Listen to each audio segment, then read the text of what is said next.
Bonjour mes amis, et bienvenue à nouveau, je suis heureux. Vous savez pourquoi? Eh bien c'est lundi, une autre raison d'être heureux. Mais les drones ukrainiens ont fait quelque chose d'incroyable, ce qui, pour moi personnellement, ressemble un peu à une revanche. Et je ne suis pas quelqu'un de rancunier, pas du tout, mais je ne peux pas nier que j'ai apprécié cela. Si vous ne voyez pas de quoi je parle, c'est dans le titre « Les Ukrainiens ont fait exploser le barrage de Belgorod ». Nous nous souvenons tous quand les Russes ont fait exploser le barrage à Zaporijia, inondant une grande partie de la région de Kherson. Des dizaines de milliers de personnes avec leurs maisons. Et cela a vraiment compliqué la logistique ukrainienne. C'était un événement véritablement terrifiant. Maintenant, j'ai personnellement eu ma revanche. Nous allons passer en revue toutes les vidéos, nous allons examiner la logistique, où l'eau monte, où elle s'écoule, et laissez-moi vous dire quelque chose, Rouski. Environ 5 unités russes, 5 brigades russes, leurs positions font face à des inondations. Leur équipement, leurs abris, tout. Je ne vais pas le cacher, ça me plaît. Maintenant, regardons la vidéo de ce qui se passe. Et on nous propose un commentaire d'un Russe local. Profitons-en. Il est environ 7 heures du matin. Hier d'ailleurs. Il y a un impact, ça l'a touché, frappé directement dans le barrage. Un autre arrive. Touche la salle des machines. J'adore ces commentateurs russes. Quand ils filment des choses brûlées ou détruites chez eux, ils ne se retiennent pas et offrent les meilleurs commentaires. Wow. On peut entendre les tirs d'armes légères qui essaient d'abattre les drones. Tu vois ça. Ils en ont effectivement abattu un car il a explosé à environ 3 mètres au-dessus du barrage, donc ils ont bien touché un des drones. Voilà le deuxième. Combien y en a-t-il? Tu as entendu ça? C'était intense. Et maintenant c'est fini. Donc cette attaque a endommagé le barrage, et le barrage a en fait cédé un peu plus tard. Donc l'attaque l'a endommagé. Et voici une très courte vidéo de l'eau qui inonde le barrage. J'ai beaucoup de vidéos pour vous. Nous allons toutes les regarder.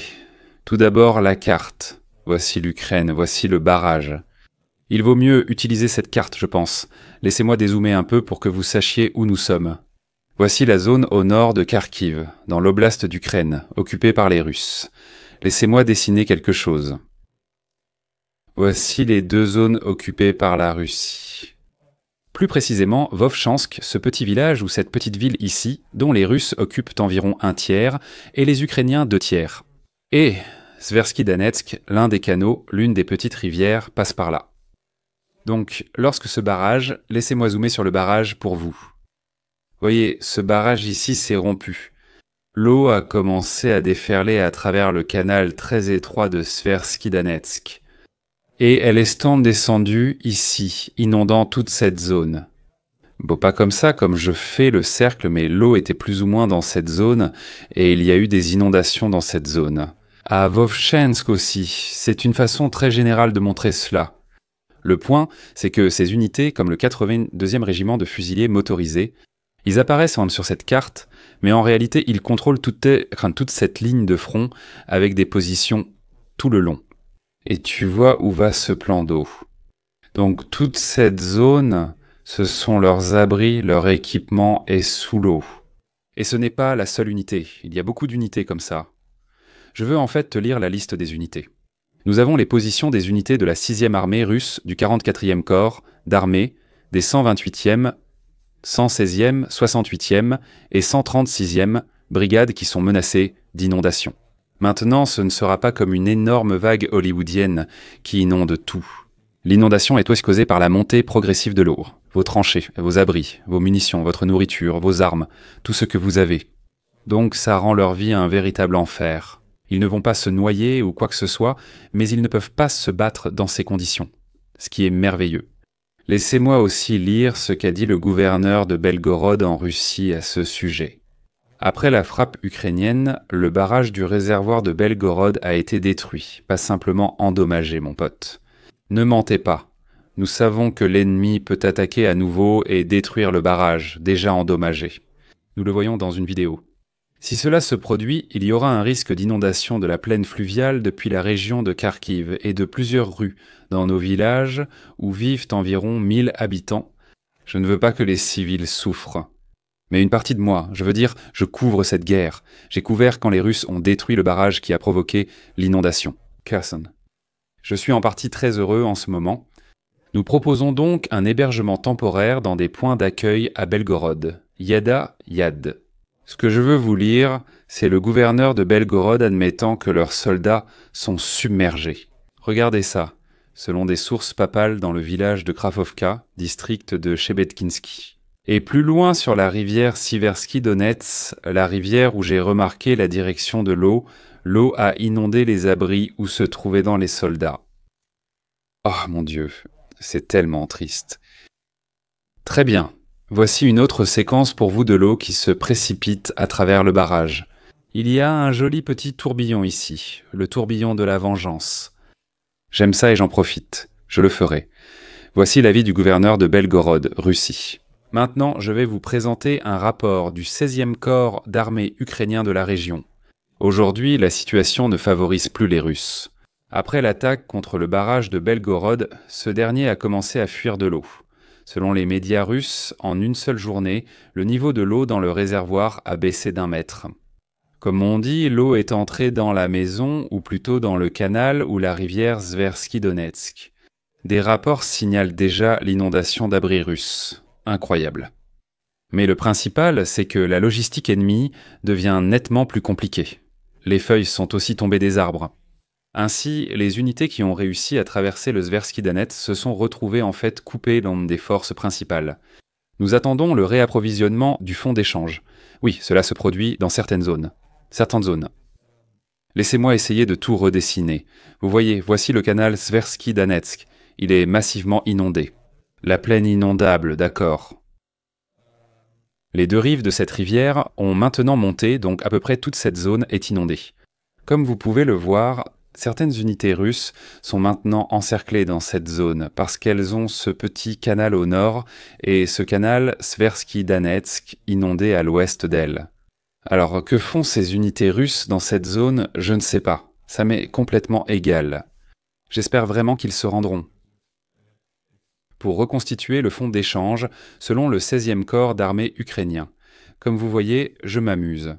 Mes amis, après la victoire de l'Ukraine, la plupart pourra être reconstruite. Mais certaines choses sont perdues à jamais. Je vais vous guider à travers une partie perdue de l'histoire de l'Ukraine. À 72 mètres sous le sol ancien de Bakhmut se cache un secret. La cave à vin la plus profonde du monde.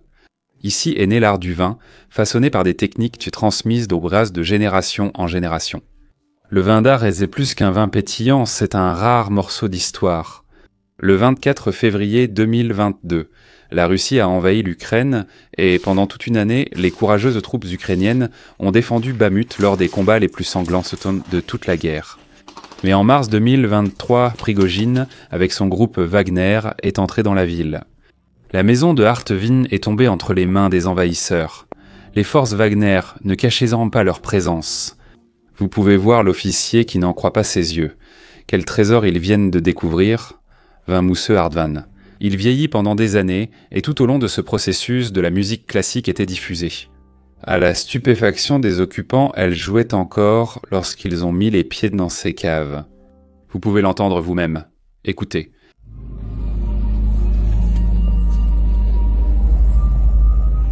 Peu de temps après, le chef du groupe Wagner, Prigojine lui-même, se promène dans les caves, admirant les richesses de la culture ukrainienne.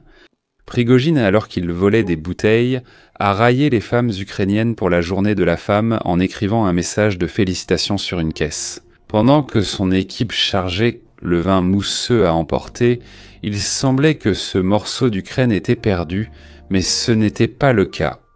Avant la chute de la ville, les hommes les plus courageux ont risqué leur vie pour faire passer clandestinement quelques bouteilles envoyées aux États-Unis.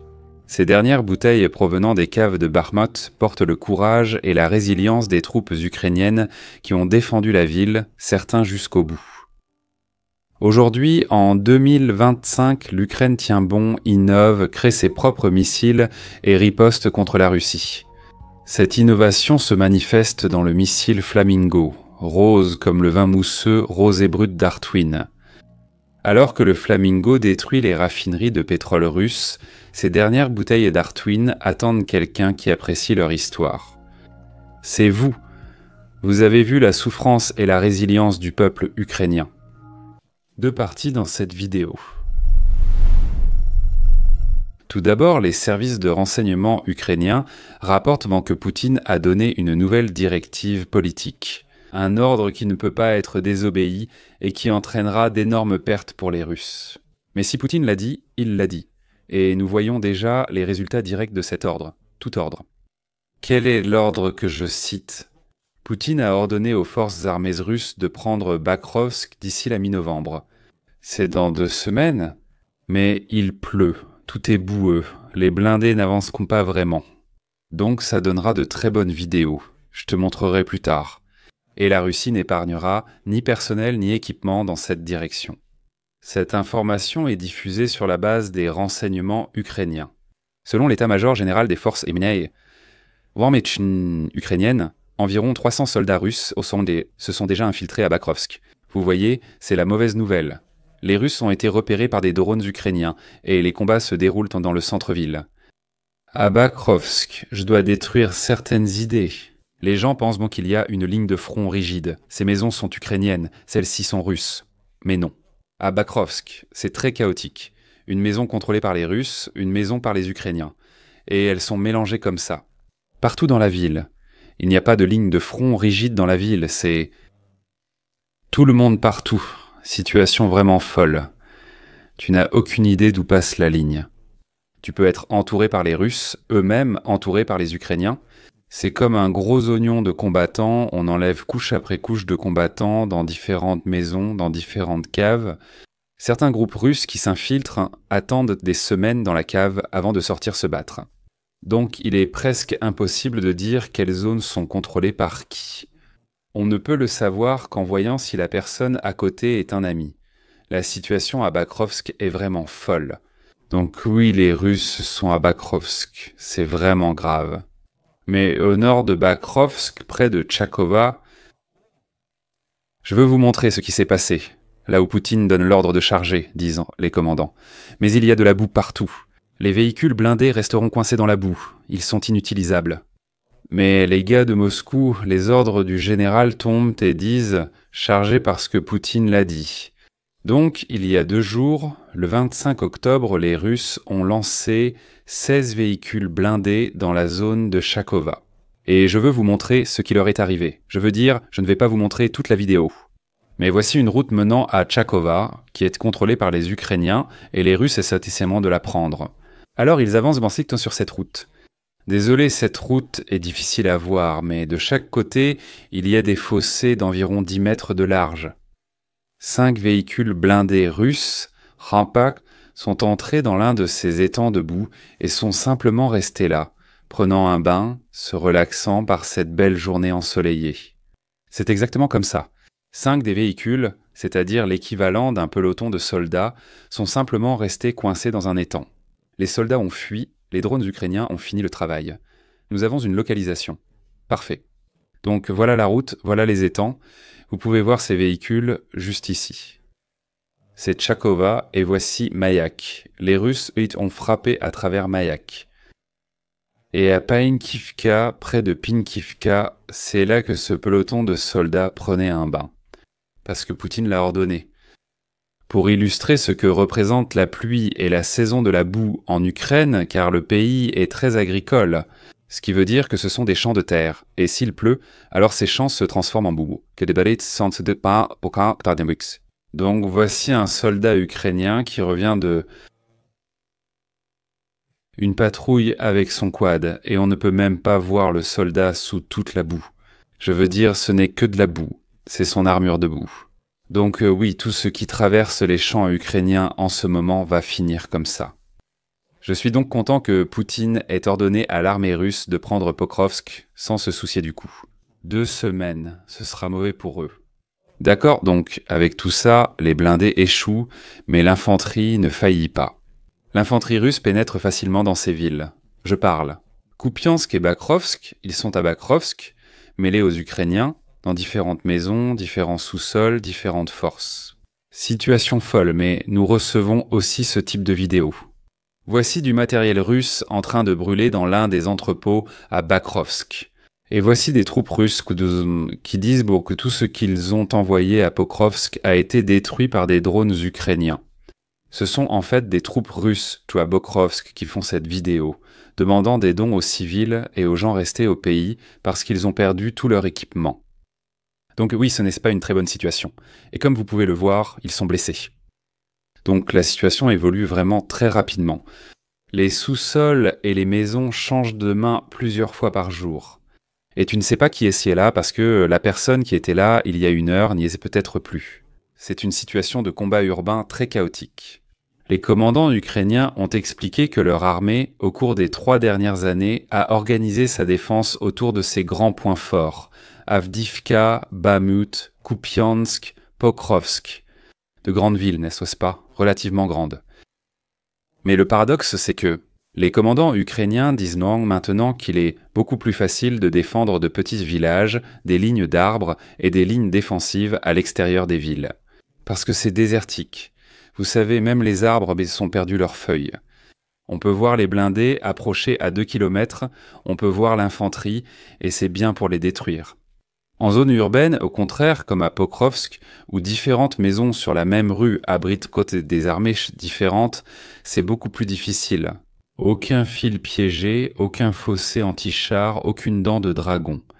Et l'infanterie russe a beaucoup d'endroits où se cacher des drones. Donc, juste pour illustrer ce point encore plus, à quel point il est plus facile de défendre des champs. Voici une charge d'infanterie russe. Et ce sont des drones ukrainiens qui se dirigent vers eux. Nous en avons 1, 2, 3, 4, 5, 6, 7, 8, 9, peut-être 10 drones.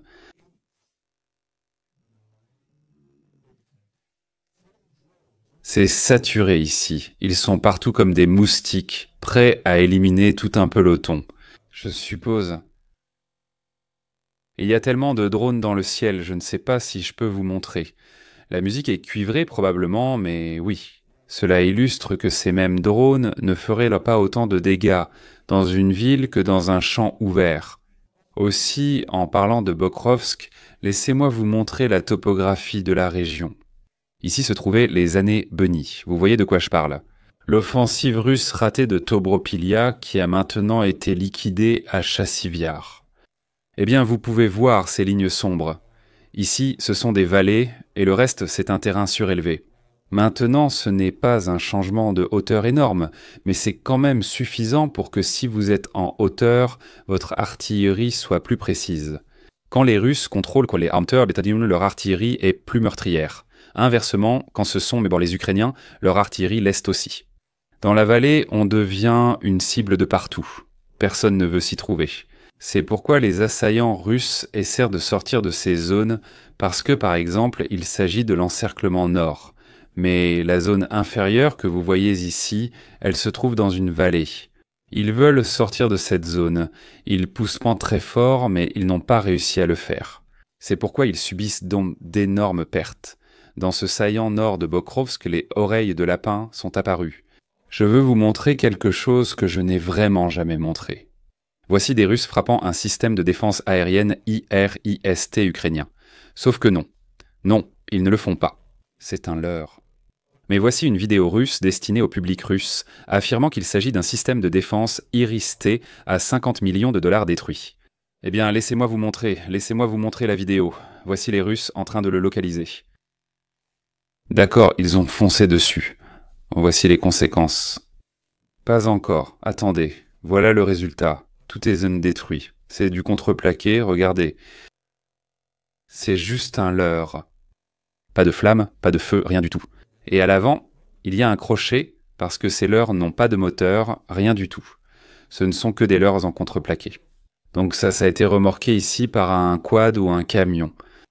Aucun Iris-T n'a ce genre de crochet à l'avant, c'est un leurre en contreplaqué. Les Russes publient ces vidéos en affirmant avoir détruit un système de défense aérienne de l'OTAN. 50 millions, je veux dire. Ces leurres ne sont pas bon marché, c'est quelque chose. 15, 20 000, c'est un terme militaire. Pourquoi ? Je sais parce que je connais une entreprise en Estonie qui fabrique des leurres de cheval vapeur 90 en contreplaqué. Et ils les fabriquent de façon à ce que les conscrits estoniens puissent les assembler sur le terrain sans aucun outil, juste avec leurs mains.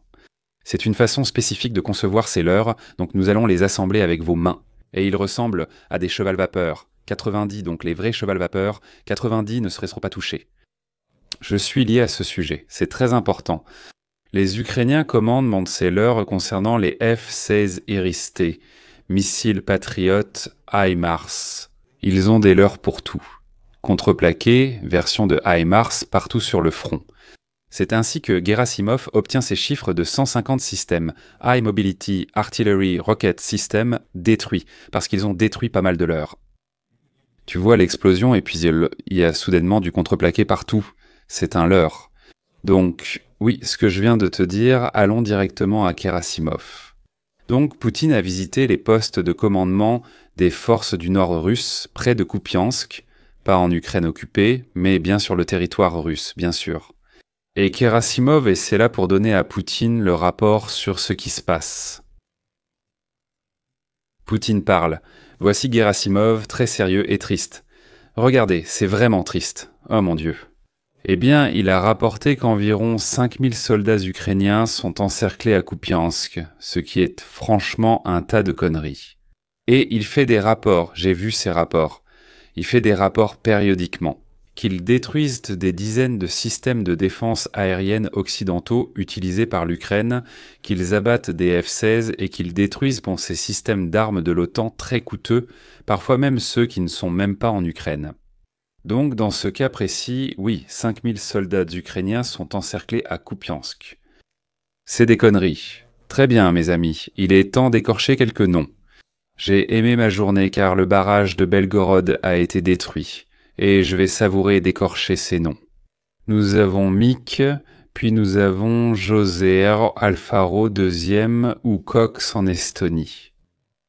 José, je sais qu'on doit dire José, mais je le prononce à l'estonienne, comme on le laille. Et enfin, Tim Collins. Ces trois héros ont rejoint l'abonnement café avec moi. Faites pareil, je massacrerai aussi votre nom. Laissez-moi aussi vous lire un commentaire d'une vidéo précédente où j'ai parlé des situations quelque peu dangereuses des Ukrainiens à Pokrovka.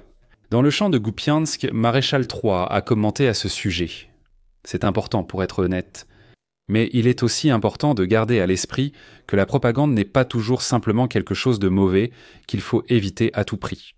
Évidemment, donner de faux espoirs aux gens avec des mensonges, c'est mauvais, mais je ne vois rien de mal à montrer des politiciens russes en train d'être stupides et à en rire ensuite. Trop de propagande peut faire en sorte que les gens ne vous prennent pas au sérieux, mais se concentrer trop sur la négativité peut pousser les gens au désespoir et à l'abandon. Voilà la vérité, j'aime ça. Ce n'est pas une vision en noir et blanc comme beaucoup de gens l'ont, c'est une vision nuancée. Il faut un équilibre dans l'information. Il faut donner de l'espoir, mais il faut dire la vérité. Si la vérité est triste, il faut parfois l'adoucir, parfois non, selon la situation. Je suis d'accord avec cela. Très bien, voyageons à l'intérieur de la Russie, allons directement à Moscou, car maintenant c'est la partie sur la Russie. Ce que vous voyez sur cette carte, ce sont tous les systèmes de défense aérienne, les positions autour de Moscou et à Moscou. Et selon les couleurs, on peut même voir de quoi il s'agit. Donc Poutine a ordonné un cercle de défense aérienne. Vous voyez, Moscou a ses autoroutes. 3 autoroutes. L'autoroute du centre-ville autour de la zone urbaine, puis, plus loin autour de Moscou, 3 autoroutes. Et il l'appelle la route de la mort parce qu'il y a tellement d'accidents ici. Vous n'avez même pas besoin de guerre pour que des gens meurent à Moscou, juste à cause de la circulation, en dehors de la route de la mort. Mais ces systèmes de défense aérienne suivent en réalité cette route de la mort. La ceinture extérieure est composée de S-300. La plupart de ces systèmes près de l'autoroute extérieure sont des S-300, puis vient à l'autoroute intérieure. Nous voyons autour, puis plus loin, davantage de S-300. Les systèmes de défense aérienne les plus proches du centre-ville sont surtout des Pantsires.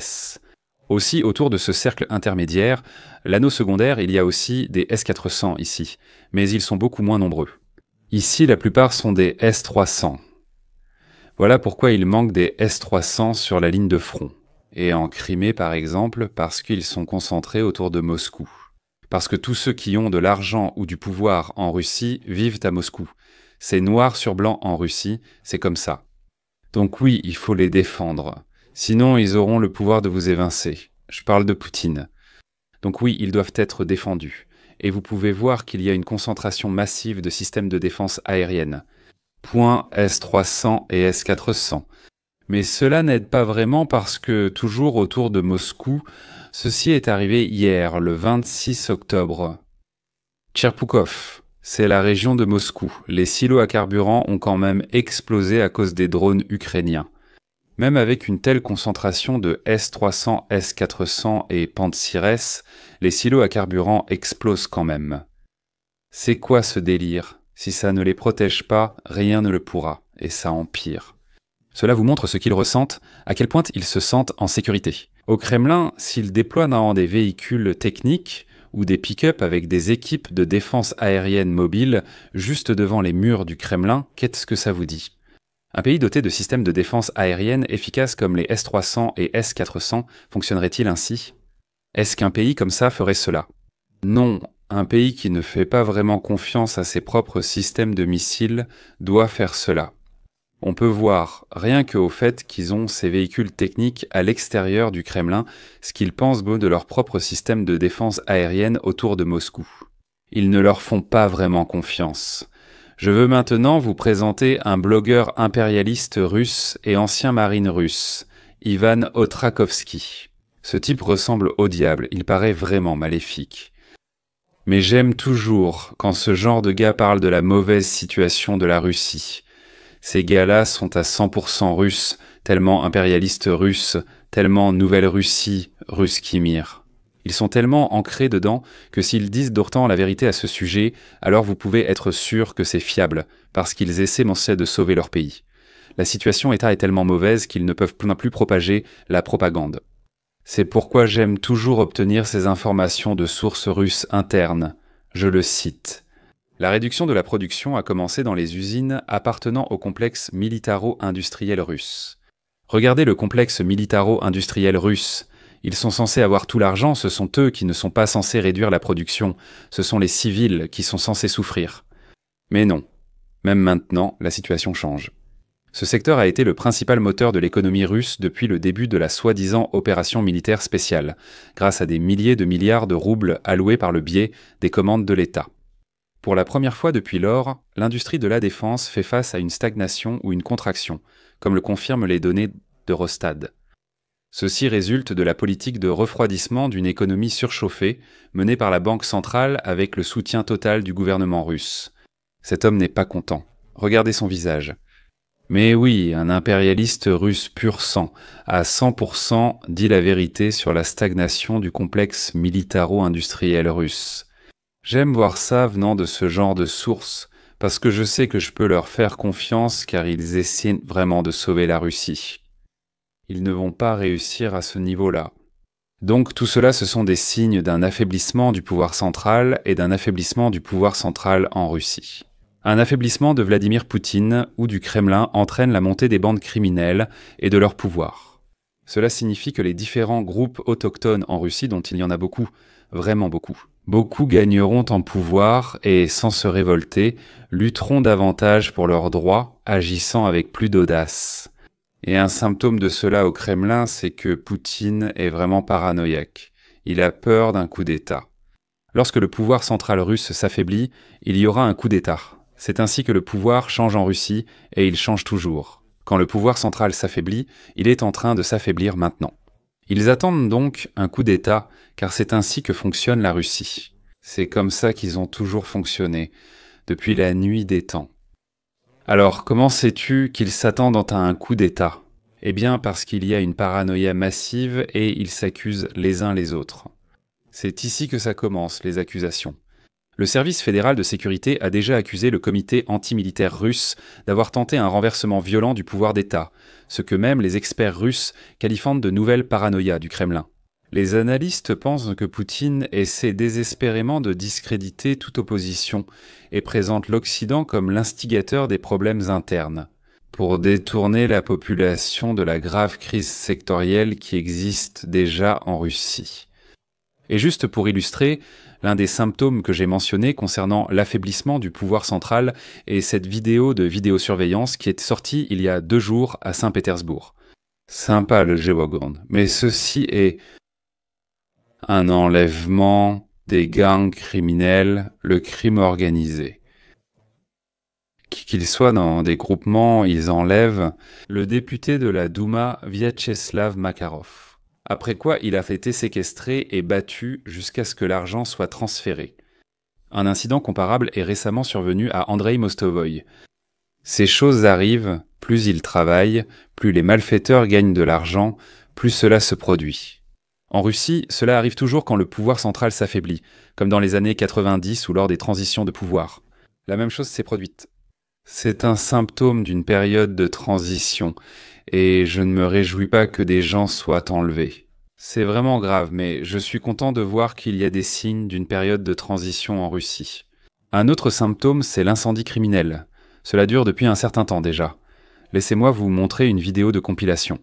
Cela vient de l'intérieur de la Russie. Et ces personnes soupçonnées ne sont pas des Ukrainiens ni des partisans ukrainiens. Ce sont des Russes constants qui sont désabusés par le gouvernement et qui veulent pas le changer. Et ils considèrent les Ukrainiens comme un élément clé pour changer le gouvernement russe. Alors ils s'efforcent d'affaiblir le complexe militaro-industriel russe par des actes d'incendie criminels. Ils ne sont pas pro-Ukraine, ils sont pro-Russie, mais une Russie différente de celle d'aujourd'hui. C'est pourquoi ils se rangent du côté des Ukrainiens. Il est si simple de brûler une armoire de relais ou tout objet non surveillé. En Russie, la plupart des choses ne sont pas surveillées. Donc, vous voyez, il suffit de verser, d'allumer une allumette, de s'enfuir, et ils doivent réparer ça pendant la semaine suivante. C'est tellement facile. Et ils le font en masse. C'est très douloureux pour la logistique, surtout quand les trains se percutent. Ça arrive en Russie.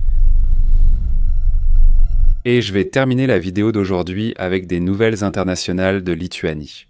Vous savez, en Lituanie, les 5 et 21 octobre de jour, des ballons biélorusses, météorologiques ou autres, ont franchi la frontière vers la Lituanie. Tout le monde soupçonne qu'ils servent à la contrebande pour des cigarettes pour les faire passer en Lituanie. Les Lituaniens n'aiment pas ça. Bien sûr, personne n'aime ça. Alors ils ont maintenant fermé la frontière. Ils l'ont fermée il y a environ 2 jours pour une certaine période, mais aujourd'hui ils l'ont fermée pour une durée indéterminée. Ils vont se réunir pour discuter de la durée, mais c'est indéterminé pour l'instant. La Pologne l'a fait, la Lituanie l'a fait, la Finlande l'a fait à un moment donné. Chaque pays voisin de la Russie et de la Biélorussie ferme la frontière, car seuls des problèmes en proviennent. Je suis content, j'espère qu'on fera pareil, mais ce n'est pas le cas. En Estonie, en fait, la frontière reste ouverte. Je regarde le gouvernement, j'espère qu'ils vont la fermer. Mais je voulais juste vous le dire. Les Lituaniens l'ont fait et j'en suis content. Mes amis, merci d'être revenus. Et la moitié d'entre vous n'est pas abonné. Je ne sais pas à quoi vous jouez, mais abonnez-vous à la chaîne pour être informé des nouvelles vidéos. Je vous recontacte mercredi avec tout ce dont nous avons parlé et vous tiendrai informé. D'ici là. Slavo Cringe et au revoir.